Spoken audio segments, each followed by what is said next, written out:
real life hood ghetto story. This goes back to 1994, right? Okay. I'm gonna get straight to the point. It's this guy I used to have, running with me in the streets. He was real active. Just as active as me. What I mean by active is, if you're from the street, you know what I mean by active. He was a shooter. He was a known shooter.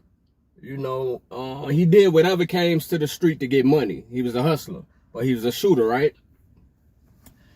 This dude, right? He used to terrorize different neighborhoods. Terrorizing neighborhoods. Chicago, Illinois. West side Chicago, right? Terrorizing people on the block. For many years, he had a street reputation. Had a very, very bad reputation, right? Just as worse as me. This dude used to terrorize people. You know what I'm saying? But he never terrorized me. He never had a problem with me. But a point came where, somebody shot him and shot him in the back. He was in a shootout and he got paralyzed. Got paralyzed from the waist down. He ended up going doing a little time in prison. Did a couple of years in prison for the gun he had. I didn't see this dude. His name Black. Haven't seen Black. He disappeared for a couple of years. One day I'm on the block, stand on the block by myself early in the morning, 8, 9 o'clock in the morning. I'm trying to find a customer. I'm selling drugs. I'm hustling. And it's winter time, like 1994, 1993 winter. All I hear is Junebug. My nickname Junebug. That's what they used to call me. All I hear, hey Junebug, hey check it out. So I'm looking around. I look back. All I see, I'm looking. I couldn't really tell who it was. As he got closer, it was my guy Black. He was in a wheelchair.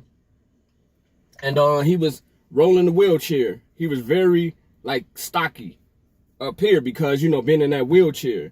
And, or whatever, it made him, very cut. He was cut up at the top. But I'm, got closer. His hair was longer. He was, built at the top, but he was moving faster. And by me knowing his reputation, you know what I'm saying? I reached for my gun. He in a wheelchair. But he was just like, hey, Junebug, check it out. He got closer. I had my hand on I had a little 38 on me, right? So, all he wanted was for me to hear the song Bone Thugs and Harmony had just came out. He had his headphones on. He was like, Junebug, check this out. Check this song out. I'm like, who is it? I'm looking, I'm like, who is he? Like, a group called Bone Thugs and Harmony. It's called For the Love of Money. For the love of money. So I put it on. I'm like, that's straight. That's cool. But he was excited for that song, right? He was like, man. So I'm like, where you been? He like, I've been in the joint. I'm home. But dude got out of prison. And as soon as he got out of prison, he came right on the block to see who he could find. And I'm like the first one he found on that block. But yeah, he was excited about that song, For the Love of Money. I had the headphones on or whatever. And so word got around, he was out of prison. Hold on right quick. Word got around, he was free, out on parole. But this dude was in before he went to prison, like I said, he had a reputation, a bad reputation. He put fear in a lot of people's hearts, right? And he was like 2, 3 years older than me. But he got out of prison. He was in a wheelchair. And word got around that he was free. Do you know people were still scared of this dude? We was on the block. He's in a wheelchair. He still had, that's how strong his aura was. People were scared of this dude in a wheelchair, right? he was still acting the same way, still pulling guns on people, still shooting. He was still active, but he was in a wheelchair. And he always had a female pushing him around in a wheelchair on the block. That's where he used to stash his drugs and his gun, in somewhere in his wheelchair, right? But people were scared of this dude just as much as when he was out of the wheelchair, right? And I thought that was crazy. But he never gave me a problem at all. He always clinged on to me. You know what I'm saying? I guess he thought I was crazy, just as crazy, but people were scared of this dude, right? But yeah, he was back active in the street in a wheelchair. And it's like, he had to be like, Black had to be about, then he probably was about 21, 22, because he had a few years on me. But he get to beefing with all these guys again, shootouts, robbing people. I don't know how he robbing people. He was just as active as he was without that wheelchair. So one day, we go to a house party. I go to a house party with him. It's me, Black, a couple of females, and my homeboy Tony, right? We go to a house party. And we go to this house party. Some told me don't go, but he's like, oh man, come on, man. You know, so they talk me into going. We in the house party. He end up, you know, I'm slow dancing. Back then, we used to slow dance with girls. We used to go to house parties just to slow dance with girls, to get girls' numbers. You know what I'm saying? These days, house parties, dudes be standing on the wall looking at each other, you know what I'm saying, with guns, you know, trying to see, you know, ready to use their gun or whatever, but different era or whatever. But I'm dancing with a girl, and Black is in a corner. He's in a corner. He got his gun on him because he kept his hand on his waist. Always kept his gun off cop, off safety. He in the corner, but I'm watching him. I'm watching everybody that came with us to the party.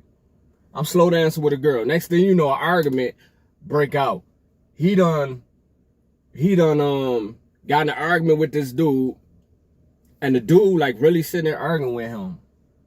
Right? What happened was the music was playing loud. The music was still on. So I'm slow dancing, but I'm watching the whole confrontation. Watching the whole confrontation. The dude arguing with Black. He like, yeah, all right, okay, yeah.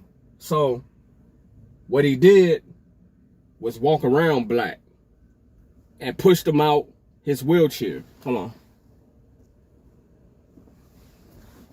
He pushed Black out of the wheelchair on the floor in the middle of the house party on the floor, right?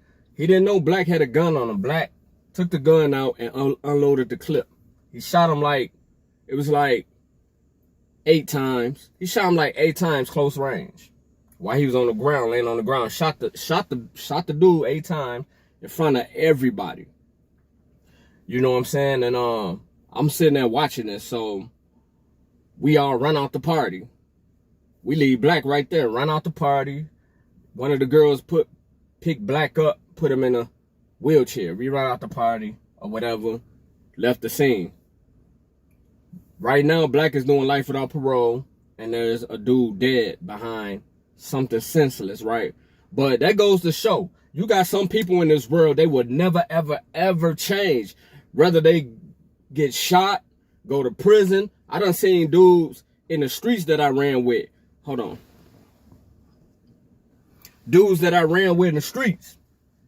And they was acting the same way in prison, except they didn't have a gun, but they was doing, that mentality was still there. You got some people in this world, they will never change, ever. That's just a life lesson, man. Some people would never change, and it ain't your duty to change them. But that's just another hood ghetto story that I thought I'd share with y'all. If you young and in the streets and active like that, man, just listen to this story, man. Go back and listen to what I'm saying. Sometimes people would never change, man. Whether in a wheelchair, you know what I'm saying, or in prison. That's just how it goes. This is Henry Thomas. Peace and love. The story I just shared with y'all is in my book, in my autobiography. A product of my own environment. By me, Henry Thomas. This is my pen name, Deshaun Hanson. A product of my own environment. This is a story about my life growing up as a child to a man in chronological order, where I went wrong at in life and how I was able to shape my identity. Now available in all major bookstores. Walmart, Target, Amazon, Kindle, is everywhere. But check this book out. Leave your comments.